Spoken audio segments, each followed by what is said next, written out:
Muy buenos días para todos. Mi nombre es Mauro Suárez. El día de hoy, en las charlas de neurocirugía pediátrica, vamos a hablar acerca del glioma difuso de alto grado en la edad pediátrica, o lo que antes denominábamos como el glioblastoma de la edad pediátrica. ¿Por qué no lo estamos denominando así en esta charla? En muchos artículos está descrito así, glioblastoma en la edad pediátrica, en muchos capítulos de libros, incluso desde las nuevas recomendaciones, últimas guías de la OMS para tumores, donde este tipo de tumores gliales de alto grado, que se van a caracterizar por un IDH y un H3 salvaje, una característica difusa y un comportamiento grado 4 de la OMS en los niños, son llamados como gliomas de alto grado difusos en la edad pediátrica. Y ellos desaconsejan el uso del glioblastoma tipo pediátrico. Ese término de glioblastoma lo van a reservar para los adultos, para sus tumores gliales astrocíticos grado 4 con las características moleculares que ya hemos revisado en otras charlas. Por eso, en esta charla, cuando nos vayamos a referir glioma grado 4, vamos a referirnos como un glioma alto grado difuso pediátrico.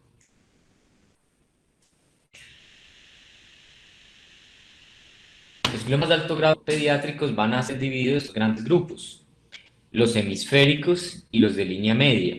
Los de línea media ocurren en las estructuras de la línea media, principalmente el tallo cerebral, y dentro de las tres subdivisiones del tallo, el puente es la más afectada: el tálamo, la médula espinal, la región pineal, el hipotálamo y el cerebelo. De todos estos, el más común es el puente y la presentación bitalámica, seguido del tálamo y la médula espinal. Listo. Entonces decíamos que los gliomas difusos de la edad pediátrica van a dividirse en gliomas difusos de alto grado hemisféricos y gliomas difusos de alto grado de la línea media. Los gliomas difusos de alto grado de la línea media principalmente van a darse en el tallo cerebral, en el puente principalmente, seguido de los bitalámicos, luego la ubicación en tálamo unilateral, posteriormente la médula espinal y por último, más infrecuente, la región pineal, el hipotálamo y el cerebelo, que es muy excepcional. Dentro del punto de vista epidemiológico, los gliomas son el tumor primario más común del sistema nervioso central en los niños y en los adolescentes. Es el más frecuente, como vemos acá. Y si lo comparamos en el compartimento supra e infratentorial, es más frecuente que se dé en los hemisferios cerebrales y en las estructuras de la línea media. La mayoría de los casos de gliomas de alto grado pediátrico van a darse de forma esporádica. Solo una minoría, menos del 10%, van a darse secundario a otros factores de riesgo reconocidos como la radiación previa, el síndrome de Li-Fraumeni y la neurofibromatosis o otros síndromes asociados a tumores cerebrales. Estos gliomas van a ser aproximadamente el 18-20% de los tumores del sistema nervioso central entre los 0 y 14 años y van a tener una aparición generalmente hacia la segunda década de la vida, con una edad media a los 11.5 años, una mayor incidencia en hombres y, como vemos acá, 80% de los gliomas de alto grado de la edad pediátrica van a ser supratentoriales y 20% van a ser infratentoriales, dentro de los cuales el 18% será del tallo cerebral, en su gran mayoría el puente, y 2% del cerebelo. Si hacemos la división entre pacientes menores de 2 años y pacientes mayores de 2 años, vemos que los lactantes tienen una mayor incidencia de tumores de alto grado de tipo hemisférico y los pacientes mayores dentro de la edad pediátrica van a tener una mayor incidencia de tumores de alto grado de línea media: tálamo, puente, hipotálamo. Desde el punto de vista molecular, estos tumores gliales de alto grado difusos pediátricos se han dividido en tres. los RTK1, 2 y los que tienen amplificación MYCN, y todos ellos van a ser más frecuentes en el compartimento supratentorial, como acabamos de ver desde el punto de vista epidemiológico, y van a tener un pronóstico diferente, siendo el de mejor pronóstico el RTK2 y el de peor pronóstico el tipo de tumor MYCN, y el RTK1 un pronóstico intermedio. Las características moleculares en este tipo de tumores son muy importantes, y esto es porque van a ser muy diferentes a las características moleculares de los gliomas de alto grado difusos en la edad adulta. Y aquí es donde radica su diferencia en la mortalidad y su diferencia en el manejo y en el pronóstico. Desde el punto de vista histopatológico, es decir, con el microscopio son indistinguibles de las contrapartes adultas, pero molecularmente tienen algunas diferencias. Entonces, hay alguna sobreexpresión de algunos marcadores moleculares, como por ejemplo el receptor alfa de crecimiento derivado de plaquetas, la mutación K27 de la histona 3, que es un marcador de los gliomas de línea media, está sobreexpresado en los gliomas pediátricos y es un marcador de mal pronóstico. Las ganancias del cromosoma 1 y las pérdidas del cromosoma 10, que también son marcadores de mal pronóstico, están sobreexpresados en los pacientes pediátricos. Y otras diversas mutaciones, como esta, la G34R, se asocian a una aparición más avanzada, tumores corticales y un mejor pronóstico. Entonces, los marcadores moleculares son diferentes en los pacientes pediátricos. Adicionalmente, el TP53, que es muy conocido por todos para la tumorogénesis, está asociado a una sobreexpresión importante en los pacientes pediátricos, lo cual les confiere peor pronóstico, porque como sabemos, la baja expresión de P53 va a correlacionarse con una mejor sobrevida libre de progresión a 5 años. Cuando los pacientes tienen sobreexpresión de esa P53, van a tener una sobrevida libre de progresión a 5 años del 17%, versus 44 cuando no hay sobreexpresión. Igualmente, los IDH, que son marcadores de buen pronóstico cuando están mutados, en los pacientes pediátricos suelen ser salvajes.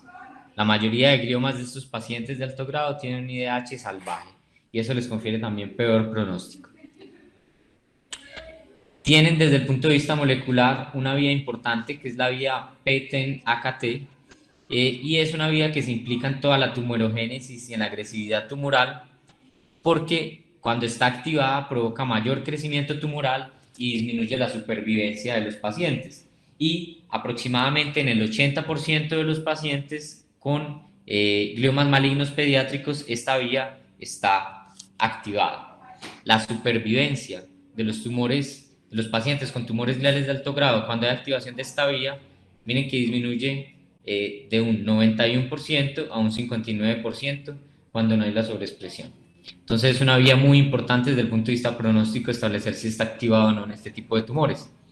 Y vemos cómo estos gliomas, tanto hemisféricos como de tallo, tienen una gran correlación en la sobrevida con respecto a las características moleculares. Entonces no solo es importante el diagnóstico histopatológico y los marcadores histopatológicos que conocemos de siempre de estos gliomas de alto grado, de la necrosis, de la proliferación vascular, de la mitosis aumentada, sino que estos marcadores moleculares son los que en realidad van a determinar cuál va a ser la probabilidad de sobrevida de este paciente a 2 y a 5 años. Desde el punto de vista clínico, son tumores que se presentan de una forma muy similar a los gliomas de alto grado difusos en la edad adulta. Sin embargo, como sabemos, va a tener sus particularidades según la edad del paciente, si es un lactante menor, si es un lactante mayor, si es un infante. Los síntomas más usuales son los secundarios a hipertensión endocraneana, seguido de la tríada de parálisis de pares craneales, tractos largos y ataxia cuando hablamos de los tumores de tallo cerebral, y como suelen ser tumores agresivos y de un crecimiento muy rápido, suelen tener una duración muy corta de los síntomas, aproximadamente entre 2 y 4 meses. Sin embargo, hay una amplia variabilidad de los síntomas y esto va a depender es de la localización del tumor. Entonces, si tenemos tumores cerebrales, ya sabemos que vamos a estar principalmente con síntomas de ataxia, alteraciones de la marcha, puede haber temblores de intención, adiabacocinesia. Si tenemos tumores hemisféricos, vamos a enfrentarnos más a episodios convulsivos por irritación cortical, parecias, parálisis, alteraciones sensoriales según la localización, y así, según la localización de las lesiones, vamos a tener un cuadro clínico muy amplio. Desde el punto de vista imagenológico, las lesiones también van a ser muy similares a las contrapartes en los adultos.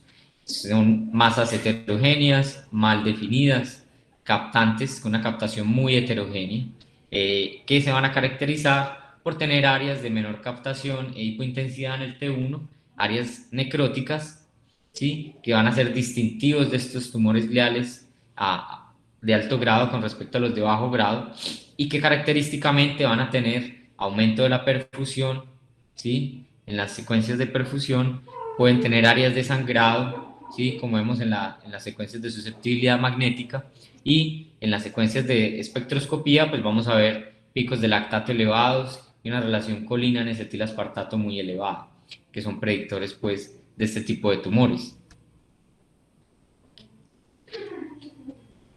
Ya metiéndonos al enfoque terapéutico, es muy importante determinar estos factores. ¿Cuál es la ubicación? Primero, porque es el factor más importante de la viabilidad quirúrgica que va a tener nuestro paciente. El tamaño, el estado clínico del paciente, la edad y las comorbilidades que tenga, y cuál es la probabilidad de secuelas neurológicas con la intervención que voy a realizar, ya sea la cirugía, que es la más frecuente, o la radioterapia, o incluso la quimioterapia. Desde el punto de vista terapéutico, vemos como en este esquema la cirugía tiene un papel predominante, y es porque en los gliomas pediátricos difusos de alto grado, la piedra angular del tratamiento es la cirugía. En segunda instancia va a estar la radioterapia, y con un papel mucho más bajo de evidencia va a estar la quimioterapia. El tratamiento quirúrgico de la piedra angular y el objetivo de cada paciente que se lleva a cirugía con este tipo de tumores es la resección máxima segura, porque siempre que sea seguro desde el punto de vista neurológico, se debe intentar la resección total de la lesión. ¿Por qué? Porque los estudios de supervivencia han mostrado que el mayor impacto de sobrevida se logra con la resección. La extensión de la resección es el principal predictor de supervivencia. El Gross Total Resection, que es resecar el 100% de la porción captante, así se ha definido en la mayoría de estudios de gliomas de alto grado en niños, se va a asociar al doble de la supervivencia libre de progresión a 5 años al compararse con la resección subtotal, y a una sobrevida en general a 5 años mayor. Vemos como el 50% de los pacientes pediátricos con una gross total resection van a tener sobrevidas a 5 años o mayores a ellas, versus el 10% cuando los comparamos con resecciones de resección subtotal. Esto es cierto en los gliomas hemisféricos. Sin embargo, como vamos a ver, los gliomas difusos de línea media, principalmente los gliomas difusos del puente, no van a tener una correlación con la resección, y esto es por el área donde se encuentran. La cirugía siempre va a tener unos objetivos primarios. Vamos a tener 3 grandes objetivos: la obtención del diagnóstico por medio de la muestra histopatológica, aliviar la presión intracraneal del paciente, y buscar siempre el gross total resection, y si no es posible por la seguridad del paciente, por las secuelas posoperatorias, por la ubicación de la lesión, lograr una buena citorreducción tumoral.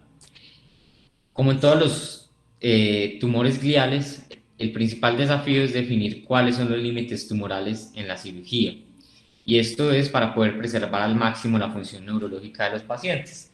Y en los niños también hay algunas estrategias para poder lograr esto, al igual que en los adultos.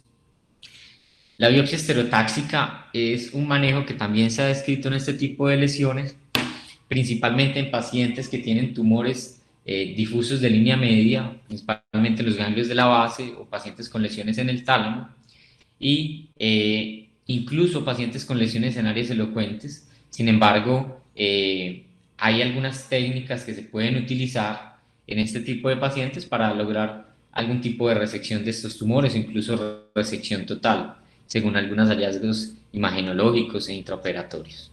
Entonces, estas lesiones en áreas elocuentes, como el área motora, en algunos centros las tratan con una biopsia estereotáxica y en otros centros con una cirugía por medio de algún otro tipo de técnicas, como vamos a ver. El 5-ALA se ha descrito en el manejo de tumores cerebrales tanto en adultos como en niños. En niños tiene menos estudios. Recordemos que el 5-ALA es un derivado de una porfirina, es la protoporfirina 9, y lo que hace es acumularse en las células tumorales y sirve como un fluorescente. Ese fluorescente se va a acumular dependiendo del grado de la OMS del tumor. En tumores de mayor alto grado va a tener una acumulación más importante que en tumores de menor grado. Vemos como en el glioblastoma y en los gliomas pediátricos difusos de alto grado se acumula en un 78-80% de las células del tumor, y en el ependimoma grado 3 ya vemos cómo baja esa acumulación de porfirina en el 71 y en los astrocitomas grado 3 al 67%. Entonces es importante tener claro que la acumulación de la porfirina no va a ser igual en todos los tipos de tumores, depende mucho del grado tumoral y del tipo de tumor, pero en estos gliomas difusos de alto grado, los gliomas grado 4, la acumulación es muy importante, es muy buena, entonces podemos aprovechar el 5-ALA si está disponible en el país donde se vaya a realizar la cirugía. Bueno, en Colombia todavía no hay aprobación para su uso actualmente. ¿Para qué sirve el 5-ALA? El 5-ALA sirve para identificar los límites del tumor más fácilmente, y al poder identificar los límites se aumenta la probabilidad de resección total. En los estudios pediátricos de tumores gliales, la resección total aumentaba incluso en un 50%, pasando del 36% a un 67%, lo cual ha generado recomendaciones para usar esta ayuda en la cirugía. Actualmente no hay ensayos clínicos aleatorizados que analicen los efectos de la supervivencia comparando la resección tumoral por medio de 5-ALA en pacientes con gliomas de alto grado pediátrico. Sin embargo, sí hemos visto en estudios observacionales cómo aumenta el gross total resection con una morbilidad posoperatoria sin diferencias significativas versus el no uso del 5-ALA. Las reacciones adversas relacionadas al uso del 5-ALA son muy escasas, y en cuanto a los pacientes pediátricos van a ser más frecuentes en aquellos pacientes de mayor edad, mayores de 12 años, que en pacientes menores. Y la principal reacción adversa es la elevación transitoria de las transaminasas, principalmente la ALT, lo cual es muy infrecuente en los pacientes pediátricos, por lo que se ha determinado como un medicamento seguro. Otra de las técnicas que se usa frecuentemente en los pacientes adultos es la cirugía despierto para los gliomas de bajo grado, para algunos gliomas de alto grado, y esto ha mejorado las tasas de resección y ha disminuido la morbilidad quirúrgica postoperatoria. Esto también se ha hecho en la pediátrica.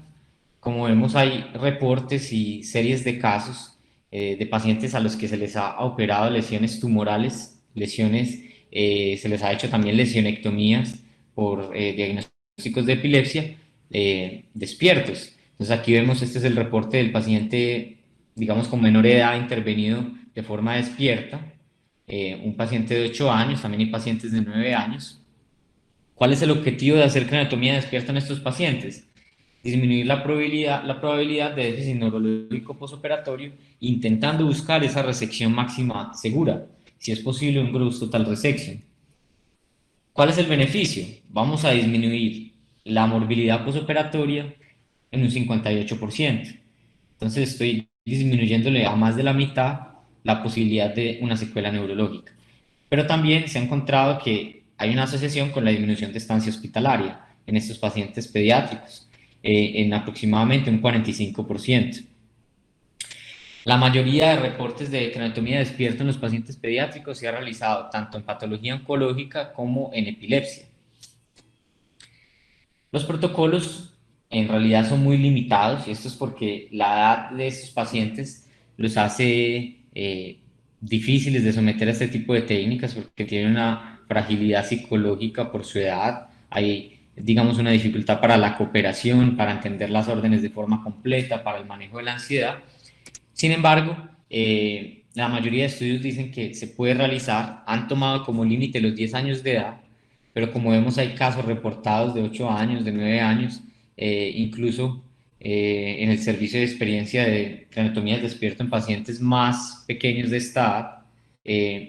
Lo que hay que hacer es individualizar el caso por medio de valoraciones psicológicas y neuropsicológicas para ver en realidad cuál es el seguimiento de órdenes del paciente, su madurez neurocognitiva, el manejo de la ansiedad, si tiene o no figuras de autoridad que nos puedan ayudar durante el procedimiento y con esa valoración psicológica y neuropsicológica determinar si es posible someter al paciente a una craniotomía despierto. Incluso pueden haber pacientes mayores de 10 años en donde no sea posible someterlos a esta técnica por parte de una madurez psicológica, cooperación y entendimiento de órdenes incompleto para ese paciente a esa edad.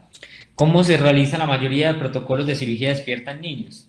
La mayoría se van a realizar o están descritos en la literatura con una técnica sleep awake sleep.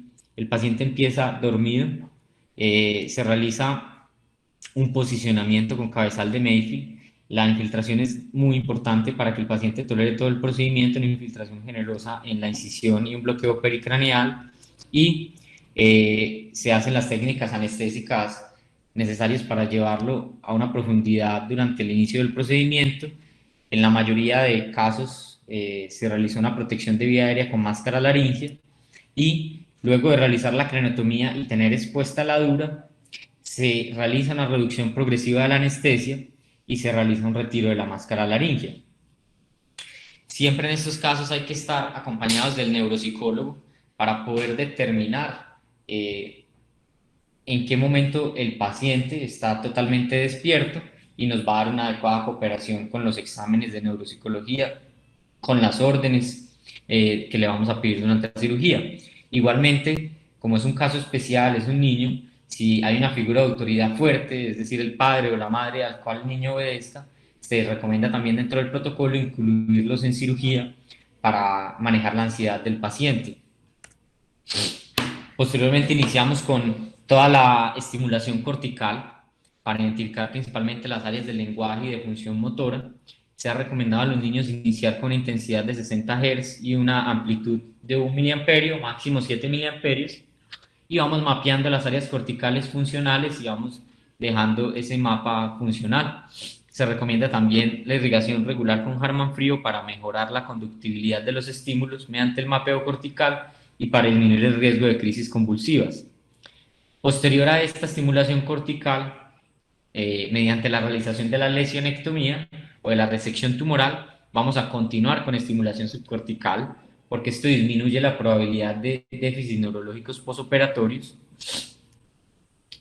Y durante toda esta resección, estimulación cortical y subcortical, el paciente va a estar realizando tareas relacionadas con la funcionalidad del área que estamos interviniendo, ya sea tareas de reconocimiento, nominación, aritmética, lenguaje, y esto lo va a realizar con ayuda del neuropsicólogo.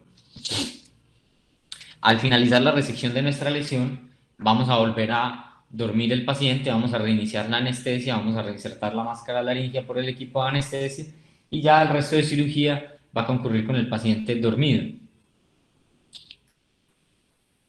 Estos pacientes, durante todo el procedimiento, se recomienda también el monitoreo electromiográfico de los músculos contralaterales, al menos 12 grupos musculares, involucrando músculos de la cara, del cuello, miembros superiores e inferiores, para tener un registro electromiográfico de la actividad motora contralateral al área a intervenir, y así disminuir el riesgo de paresias o plegias posoperatorias. Esta es como una recopilación de la técnica que han utilizado la mayoría de series de casos para llevar a cabo en pacientes pediátricos estas cirugías despiertas. Otra técnica que podemos utilizar para mejorar o potenciar la resección de lesiones tumorales en los pacientes pediátricos es la ecografía. Usualmente se ve el gran beneficio de la resonancia intraoperatoria en la resección de tumores, tanto en pacientes adultos como pediátricos, pero no utilizamos, digamos, un recurso que tenemos muy a la mano, que es la ecografía.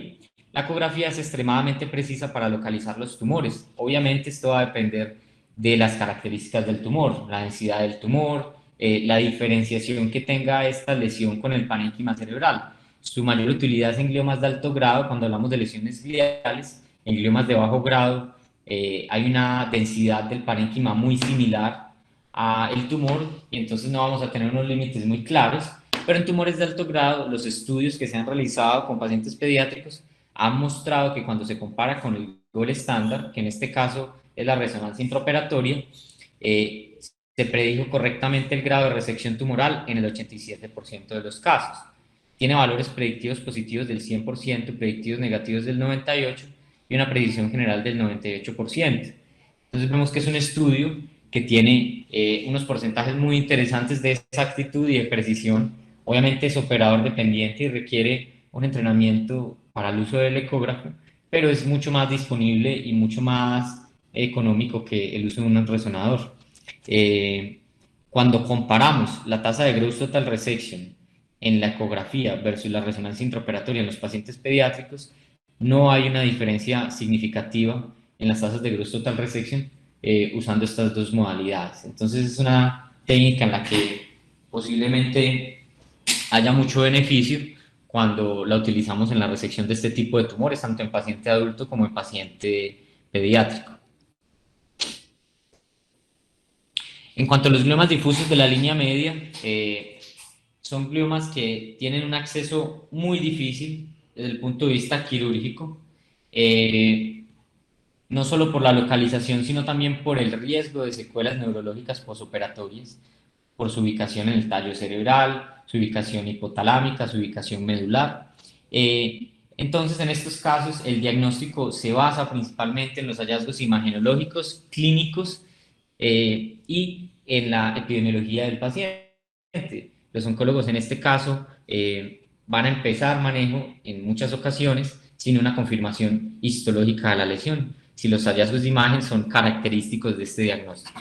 El ejemplo más común es este que vemos en la imagen A, que es el glioma difuso de puente.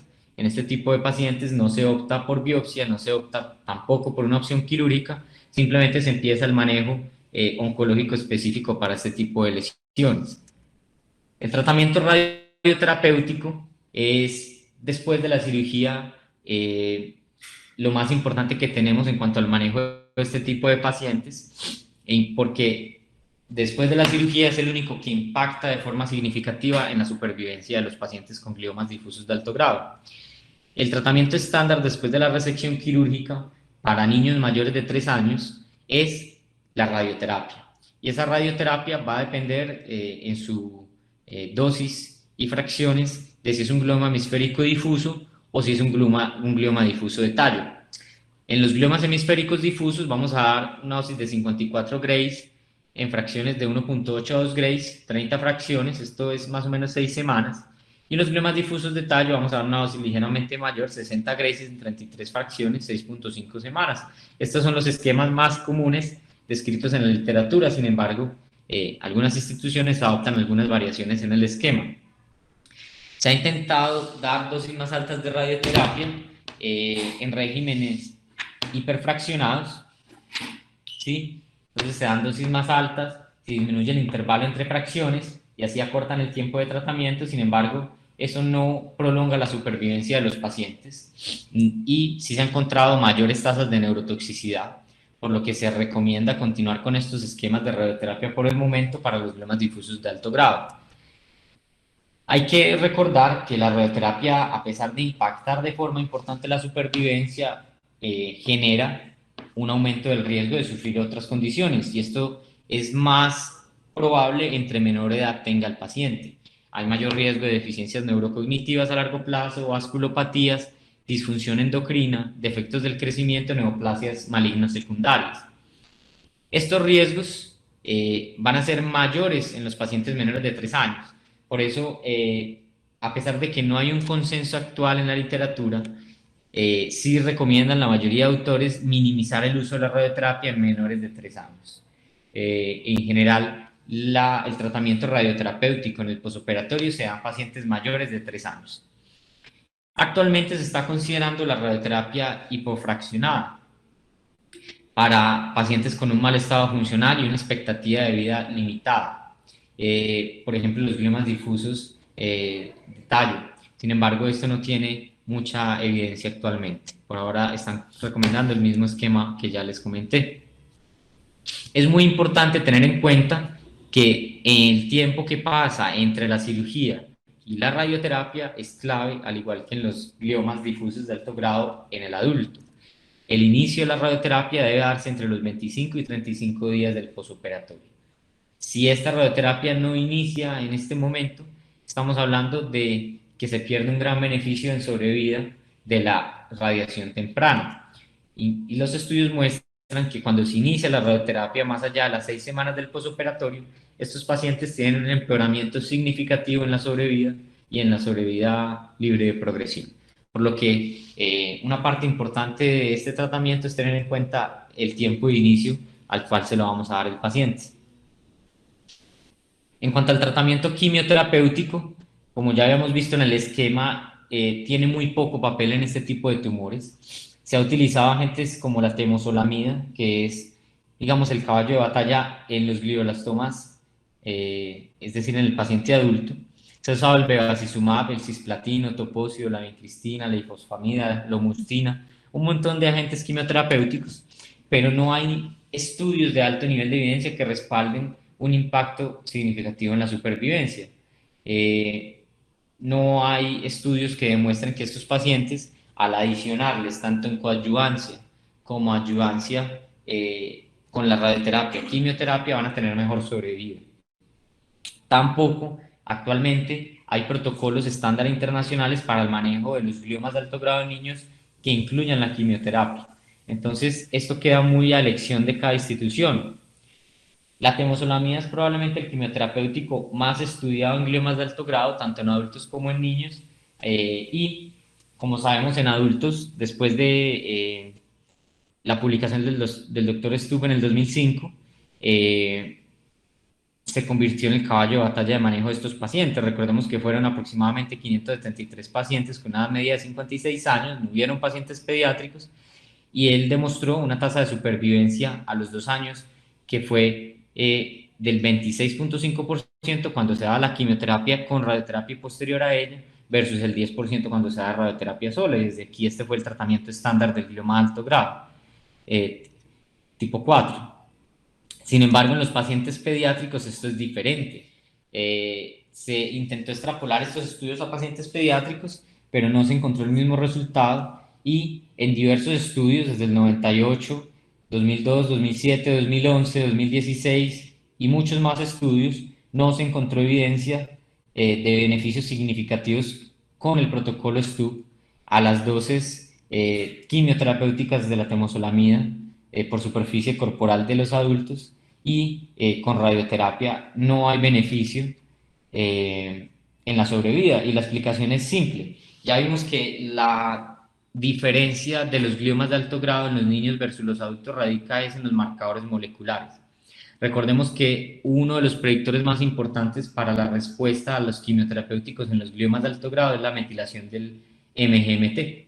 Si el MGMT no está metilado, hay una predicción de baja respuesta. Y en los pacientes pediátricos, la frecuencia de metilación del MGMT es muy baja, es muy baja. Entonces esto explica por qué la temozolomida en los pacientes pediátricos no es buena opción como quimioterapéutico. Igualmente, se han intentado estudios con otro tipo de quimioterapéuticos en regímenes extensos y de altas dosis y no se ha encontrado beneficio.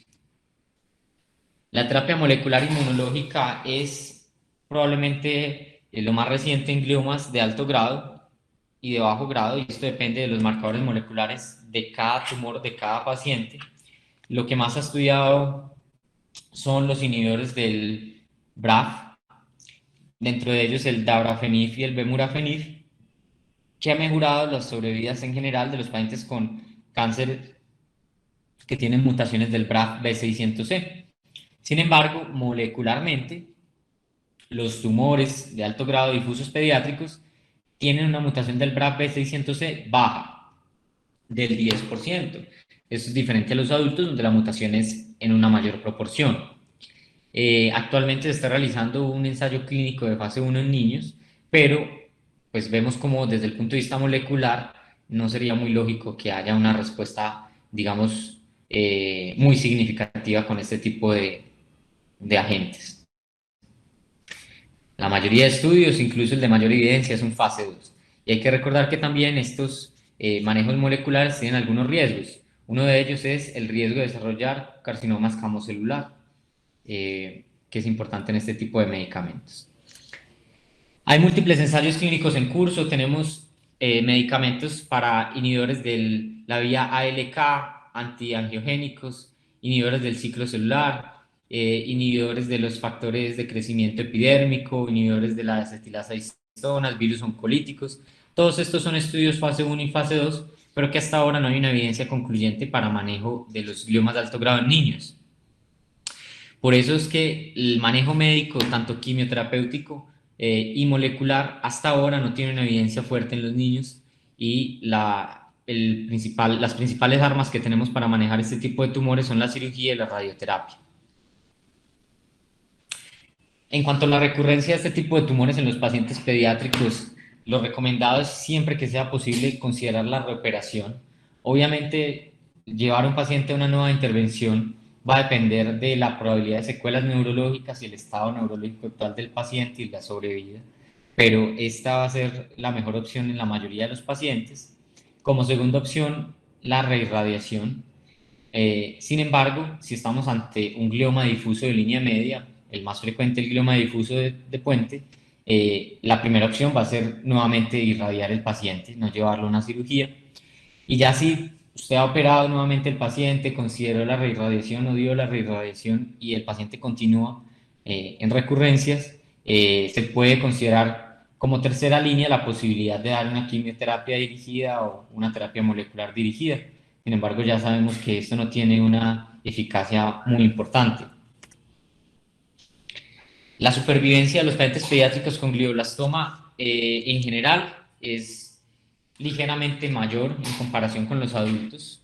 Vemos que la tasa promedio a 5 años de sobrevida es del 20%, si bien la mayoría van a terminar con desenlace fatal entre los primeros 1 a 3 años, y el pronóstico va a ser peor en aquellos pacientes menores de 2 años.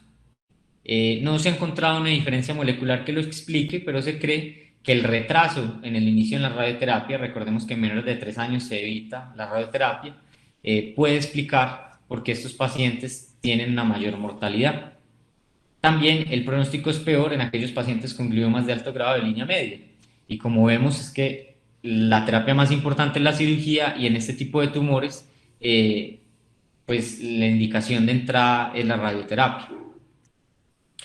El seguimiento de estos pacientes en el posoperatorio siempre debe ser interdisciplinario, neurocirugía, radioterapia, neurooncología, y es importante el seguimiento imagenológico, una resonancia posoperatoria temprana en las primeras 48 máximo 72 horas para definir la existencia de residuo tumoral o no y poder planear la radioterapia en aras de iniciarla de forma temprana entre los 25 y 35 días posoperatorios. Y las guías recomiendan continuar con resonancias de cráneo contrastadas cada 3 meses, en aras de poder identificar si el paciente está presentando algún tipo de recurrencia tumoral o no. Y ante la sospecha de recurrencia, intentar hacer algún diagnóstico diferencial con algunas otras complicaciones secundarias del manejo, bien conocidas en los adultos, como la radionecrosis y otro tipo de respuestas, con otro tipo de imágenes avanzadas como el PET o la resonancia por espectroscopía, que también en los pacientes pediátricos han mostrado gran utilidad. Como conclusiones, los gliomas son el tumor primario más común del sistema nervioso central en los niños y adolescentes. Recordemos que ya se está abandonando el término de glioblastoma en la edad infantil. Estamos hablando de glioma difuso de alto grado, tanto hemisférico como de línea media. También son gliomas grado 4, pero ya son en los niños, únicamente en los niños. La cirugía es la piedra angular del tratamiento en los gliomas difusos de alto grado pediátricos. No hay nada mejor ni que impacte más la sobrevida que la cirugía. Y en segunda instancia, la radioterapia es la única terapia adicional a la cirugía que va a impactar el pronóstico. Lo clave es el inicio de la radioterapia de forma temprana. Si se inicia más allá de las 6 semanas, no hay un impacto en la sobrevida. Y no hay estudios con un alto nivel de evidencia que vayan respaldar el uso de la quimioterapia en los pacientes pediátricos. Sin embargo, eso depende de cada institución. La más utilizada es la temozolomida, pero como ya vimos desde el punto de vista molecular y de estudios no hay un respaldo científico fuerte, solo hay algunos reportes de caso que apoyen el uso de la quimioterapia. Esto era lo que les traíamos para hoy de glioma difuso. Muchas gracias. Mauro, muy interesante. Varias cosas que yo quisiera comentarte sobre mi experiencia. Bueno, lo primero es que hiciste una... Profe, no se te escucha nada. Ahí sí me escuchan. Todavía no, Porque ahorita profe. se escuchaba bien y ahora se está escuchando con eco. Ok, ahí sí me escuchan. Sí, pero Bueno, lo primero es que hiciste un recuento pues de la parte molecular, que pues eso yo creo que va a servir para el futuro, pero en el presente No me se te está parece que no escuchando, tiene... profe. Yo creo que estás hablando y no se escucha. creo que el problema es de Mauro, porque yo sí escucho bien, pero Ok, Mauro, yo creo que tienes que ponerle volumen a tu computador.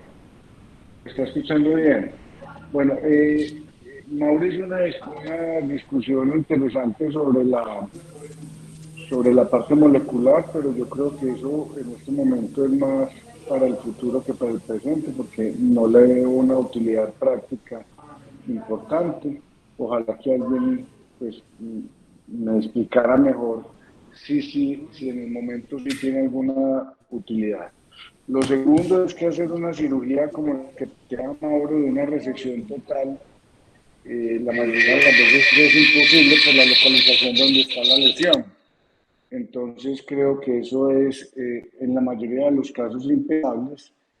Y finalmente, pues estas lesiones tienen un pronóstico supremamente malo, como lo explicó Mauro. Entonces yo creo que hacer cosas, digamos, extremas como reintervenir al paciente 2 y 3 veces, me parece que pone un sufrimiento muy grande a un niño y a una familia. Ver un niño hemipléjico con lesión de pares bajos, con un tumor progresante, ofrecerle una reintervención, me parece una locura. Pues yo creo que antes lo que hay es que limitar de pronto, no darle radioterapia para que el niño tenga un desenlace más rápido. Eso es como mi concepto personal. Quiero ir a Eduardo, que pues obviamente tiene más experiencia que yo y quisiera saber cómo le ha ido con estos tumores. Yo creo que los únicos que vale la pena hacerles una resección amplia son los que son exofíticos, y eso porque la cirugía es relativamente más fácil. Si Eduardo está conectado, me gustaría oírlo. Hola, buenos días. Sí, por acá estoy.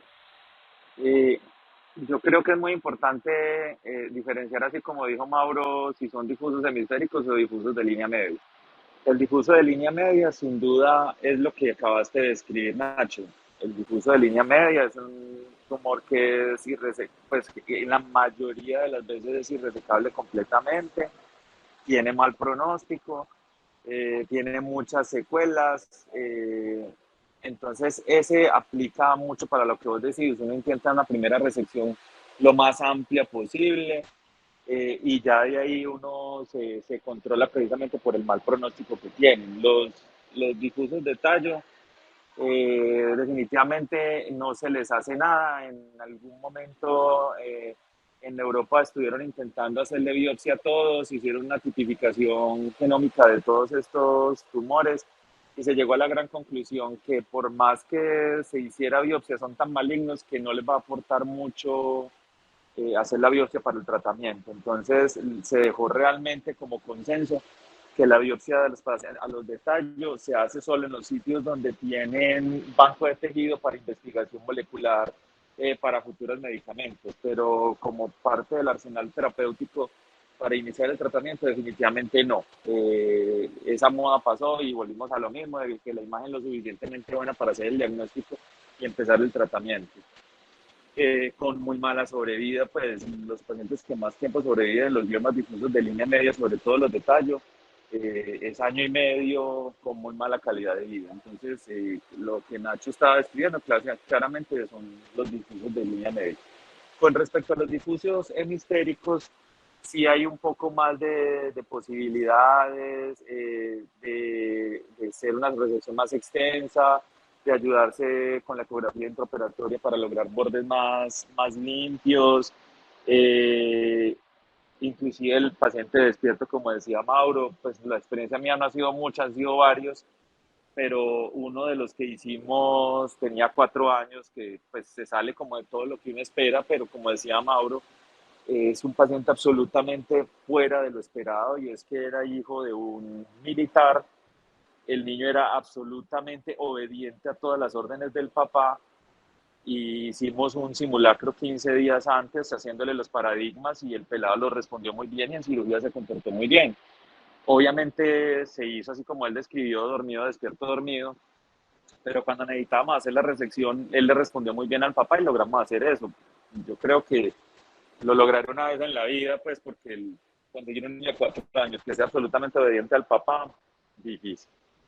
Pero en general se tiene todo ese armamento que dijo Mauro para hacer esas resecciones y reoperar. Y en este momento tengo, por ejemplo, un niño de 13 años con un glioma difuso de alto grado, con unas recaídas entre 3 y 4 meses. Ya lo hemos operado 3 veces, ya pues en este momento decidimos parar, pero ya lo veo de agosto para acá, tiene un año y lo hemos operado 3 veces porque no está en área elocuente, responde muy bien a la cirugía, el pelado sale sin secuelas.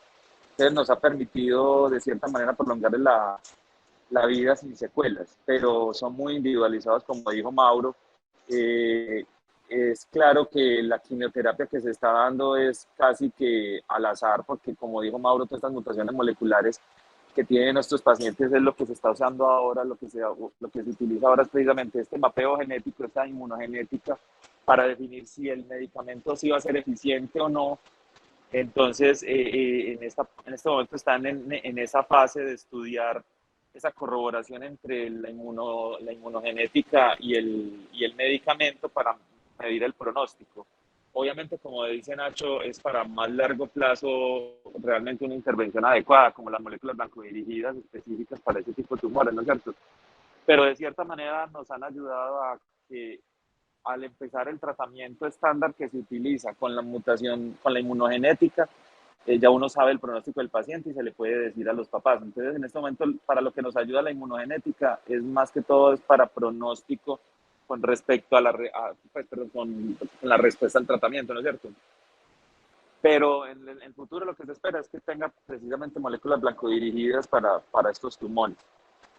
En general, como dijo Mauro, y muy buena la revisión, Mauro, me gustó mucho, tienen mejor pronóstico que en el adulto en cuanto a los hemisféricos, pero los de línea media difusos realmente tienen un pronóstico muy malo, con sobrevidas si son los de tallo año y medio, y si son los bitalámicos o hipotalámicos, máximo 3 años, pues entonces realmente es malo para hablar de un niño de 6 7 años, que es como la edad en que más les da los gliomas difusos de tallo, y decirle que tiene año y medio de vida, pues es un desastre, es una catástrofe. Pero en general se intenta hacer como lo mejor posible y darles una buena calidad de vida a estos niños, y como digo, hay que separarlos del difuso hemisférico del difuso de línea media, que sí tienen pronósticos muy distintos. Muchas gracias. Eduardo, ¿hasta dónde llegan nuestros patólogos? ¿Hasta el IDH y el MGMT o hasta dónde más? En este momento ya logramos que en Bogotá nos hagan el estudio de toda la parte molecular. Ya hacemos el BRAF y se están haciendo las mutaciones del IQ19P, del 1P19Q, del IDH, del MMT, de estas combinaciones y estas que mostró Mauro. Es solo una institución que lo está haciendo en Bogotá, se llaman Inhuman. Ellos reciben la muestra, no sé dónde la estén procesando, sé que la muestra llega a Bogotá y ellos mandan el mapeo genético. pero como bien dijiste vos, Nacho, o sea, en este momento ellos pueden mandar toda esa información genética con todas esas mutaciones, pero para lo único que nos está sirviendo es para decirle al paciente, vea, le va a servir mejor el tratamiento que le vamos a dar, no le va a servir para nada, porque no está interviniendo en nada en la sobrevida pues, del paciente con respecto al tratamiento estándar que estamos haciendo. Pero sí, ya hasta ahora, mandando esta muestra, ellos están haciendo eso.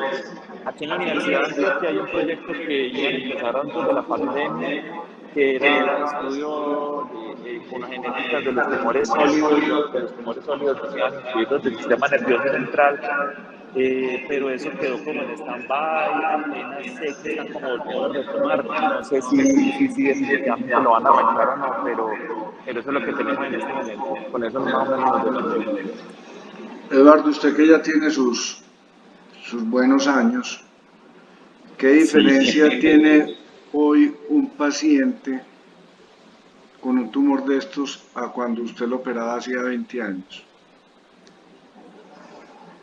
Los difusos de línea media, en nada, no En cambia en nada, nada. sigue siendo igual de catastrófico, en Y nada. yo te puedo decir que hace 30 años no ha cambiado nada.